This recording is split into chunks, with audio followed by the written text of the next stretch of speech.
આજે કલેક્ટર કચેરી ખાતે સમગ્ર વીર મેઘમાયા મંદિર ચેરિટેબલ ટ્રસ્ટના ટ્રસ્ટીઓ, ટ્રસ્ટના કારોબારી સભ્યશ્રીઓ અને સમાજના અગ્રણીઓએ હાજર રહીને માનનીય કલેક્ટર સાહેબશ્રીને એક આવેદનપત્ર આપેલું. એ અનુસંધાને આપેલું કે જે કામગીરી પ્રથમ ફેજની ચાલતી હતી વીર માયા સંકુલ અને મંદિરની કામગીરી જે ચાલુ હતી, પ્રથમ ફેજની કામગીરી પૂર્ણ થયા પછી જ્યારે પ્રવાસન નિગમ દ્વારા બીજા ફેજની કામગીરીની જ્યારે ટેન્ડર પ્રક્રિયા ચાલુ થઈ એ દરમિયાન પાટણ શહેરના ધીરજભાઈ ખેંગારભાઈ સોલંકી નામના ઈસમે જે પાટણ મામલતદારના રિપોર્ટ મુજબ ધીરજભાઈ ખેંગારભાઈ સોલંકી નામના ઈસમે જે અરજી આપેલી તકેદારી આયોગની અંદર એના કારણે આ કામ થોડું વાંધામાં પડેલું, જેના કારણે 2.5 વર્ષ જેટલો સમય વીતી ગયો. હવે ટૂંક સમયની અંદર સૌ સારા વાના થવાના છે ત્યારે આજ રોજ અમે તમામ ટ્રસ્ટીઓ, કારોબારી સભ્યશ્રીઓ અને તમામ સમાજના આગેવાનો માનનીય કલેક્ટર સાહેબ જોડે આવ્યા. સાહેબશ્રીને અમે વિનંતી કરી, સાહેબશ્રીને તમામ માહિતીથી અમે વાકેફ કર્યા અને સાહેબે એમને એવી આશા આપી છે કે જે કામ આગળ ધપાવીશું એની અંદર અમારો સંપૂર્ણ સહકાર રહેશે તમામ મંદિરોની સાથે.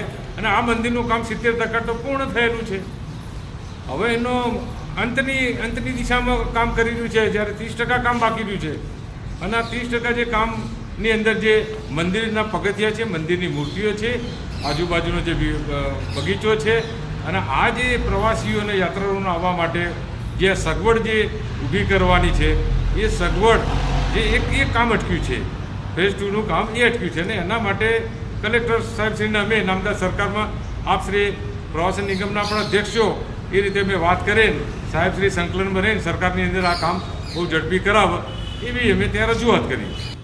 સરકાર ધાર્મિક સ્થાનો ઉપર ખૂબ જોર આપે છે, એ વાત સાચી છે.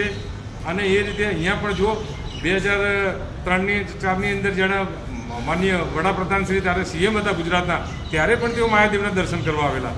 એ પછી આનંદીબેન પટેલ ગુજરાતના સીએમ હતા, એઓ પણ માયાદેવના મંદિરે દર્શન કરવા આવેલા.